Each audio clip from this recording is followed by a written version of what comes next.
Well, I'm a returning alumnus. I had the good fortune of being invited to the 2016 simulation. And I made a promise to myself then, if they ever did that again, I would do anything in my power to participate.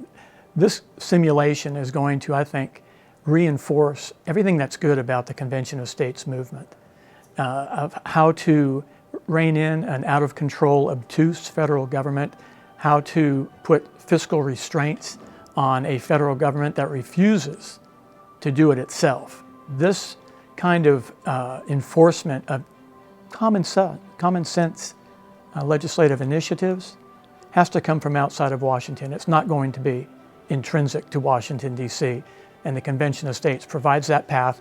It's been there all along since the very beginning in 1787. This is not a new doctrine. It's not something that is just pulling out of a hat.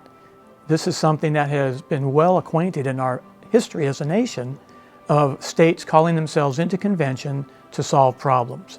And the great wisdom of the founders, they put in Article 5 two ways to amend the Constitution. One that we're very familiar with through Congress, and one that we're getting more familiar with through an Article 5 Convention of States to propose amendments. Well, certainly the federal government is much more dysfunctional today in 2023 than it was in 2016. I wouldn't have thought that possible in 2016, but here we are. We've got runaway spending. We've got a federal government that has been hijacked by a political party, a political interest group, to penalize its opponents and stifle free speech, free opportunity, and really free elections. So there's not much room before we go over the cliff. We're backing up to the cliff behind us. Congress doesn't even look around to see where they are. I don't think they even know for the most part. So it's going to be up to the states. When I first got involved in political action, I was convinced that Washington, D.C. was where you needed to make the impact. But I will tell you, over the last several decades, and in my 11 years currently of serving in the State House, I know now that it's the states where things are going to happen. It is the states that will answer the call, I believe, of Article 5 and rescue our nation from a very premature end, I believe, at this point. Now, regarding the Founding Fathers, that first question of what do we think they would do today or what they would consider today, they fled.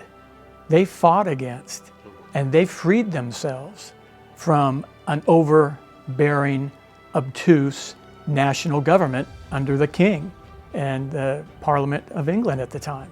So they would not be inclined to go back to that. And their wisdom in putting this, call it an end run mechanism in Article 5 around an obtuse federal government, they knew that someday government in its nature is to get bigger and to grow. Having a little bit of government's like being a little bit pregnant. It doesn't get smaller. And what they knew they needed to do was put some kind of path in the possession of the states, because it was the states that were creating the national government in America. The national government did not create the states. The states created our federal government, our national system, through the Constitutional Convention of 1787. And they knew that eventually there would come a time where the federal government would be tone deaf or too big to even listen to any kind of challenge to its authority, to put in place a mechanism that a significant majority, 2/3 of the states, feeling that things were going in the wrong direction, could initiate a call for a convention to propose amendments. If you have in your family a drug-addled family member, a father, a child, a cousin, you would do everything you could possibly do to help them get free from that, because you know they can't do it themselves. It has to come from outside. And that's what we're trying to do with the Article 5 Convention of States. It has to come from the states. It will not come from Congress. It will not come from a president. It has to be organically driven by the volunteers, and I think we have the absolute best volunteers in any organization in Convention of States nationwide. I'm going to give a plug for the folks in North Carolina. They are far and above the finest people I have met in political action and in concerns about government. I don't know of any other organization that has the insight to what ails America than COS. If you do term limits, that's good, but if you leave unrestrained federal government in charge and a runaway spending, then you've not solved anything. You've just put different hands. All you've done is shuffle the legislative deck when what we need is to take a bunch of cards out of the deck, get all those jokers, so to speak, out of Washington, D.C., out of that deck of cards. Now, there is a great deal of significance in being here in Colonial Williamsburg. This is like a time travel experience, just walking down the street of Duke of Gloucester. My wife and I were out last night walking together. We were going to go out this afternoon and do a little bit more. And it's a great place to be inspired to do something exactly like the Convention of States. Something so based and rooted in our Constitution, something that the founders, who we only know them by their words, by the things they have left for us in speeches and writings and things like that. It's a way of, I think, of channeling some of that wisdom from the founders into today's political landscape and solving a big set of problems that we cannot ignore.